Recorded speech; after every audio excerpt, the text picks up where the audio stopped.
మండలిలో మాజీ మంత్రి బొత్స మంత్రి అచ్చెన్నాయుడు మధ్య మాటల యుద్ధం అయితే చోటు చేసుకుంది. కూటమి ప్రభుత్వంలో రైతులకు తీవ్ర అన్యాయం జరుగుతుందని ఆరోపించారు.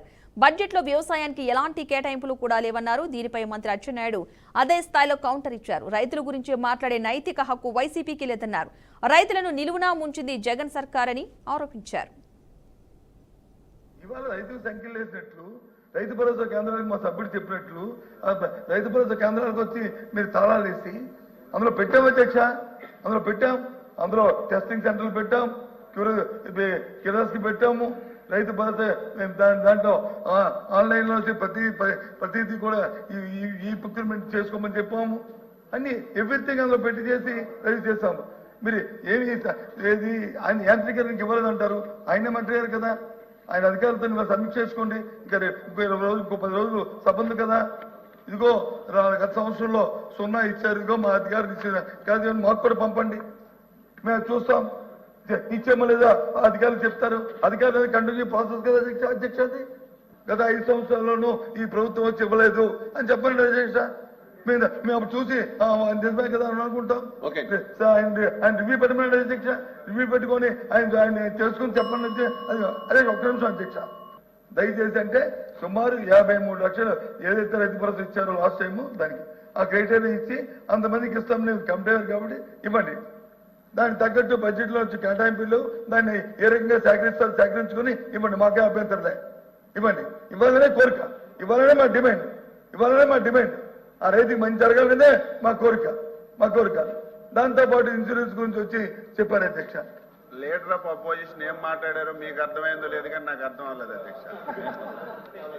నేను చాలా స్పష్టంగా 2019 నుంచి 24 వరకు 1 సెంటు భూమైనా మీరు సాయిల్ టెస్టింగ్ చేశారని అడిగాను అధ్యక్ష. లేదు మేము చేశామంటే అది కూడా ఆన్సర్ లేదు.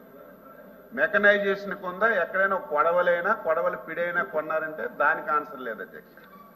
అతి ప్రాధాన్యత కలిగింది డ్రిప్ స్ప్రింక్లర్ ఇరిగేషన్స్ కింద మీరు ఎక్కడైనా ఒక రైతుకు మేలు చేశారంటే అది లేదు అధ్యక్ష. మీరు వచ్చేసరికి 1600 కోట్లు రైతులకు బకాయిలు పెడితే మా సోదరులు మనోహర్ గారు ఒక సంతకంతో బకాయిలు తీర్చి ఈ సంవత్సరం ధాన్యం కొన్నటువంటి 24 గంటల్లో రైతుకి డబ్బులేసి దేశంలో ఒక చరిత్ర సృష్టించామని చెప్తే దానికి ఆన్సర్ లేదు అధ్యక్ష.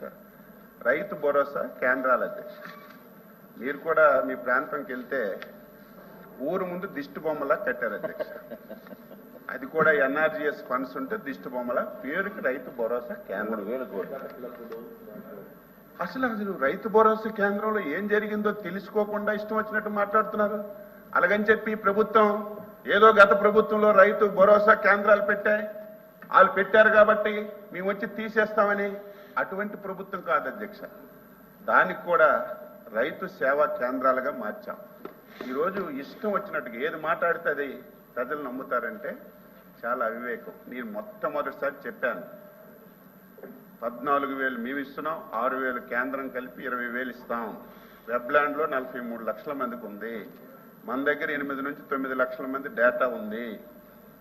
ఇంకా ఎవరైనా మిగిలిన అర్హత కలిగిన ప్రతి ఒక్కరికి రేపు మే మాసంలో ఇస్తామని స్పష్టంగా చెప్పాను అధ్యక్ష. తెలిసి మాట్లాడుతున్నారు, ఎవరు నవ్వుతారని కూడా ఆలోచన లేకుండా 2 విడతలు రైతు ఒకేసారి 50,000 రూపాయలు ఎవరైతే రుణం మాఫీ బాకీ ఉన్నాడో ఒకేసారి 50,000 తీర్చాం అధ్యక్ష. రెండోసారి కూడా వేసాం అధ్యక్ష. మూడోసారి కూడా ఆ ఉన్నటువంటి బకాయిలకి రాష్ట్ర ప్రభుత్వం ఆమోద ముద్రేసి వాళ్ళకి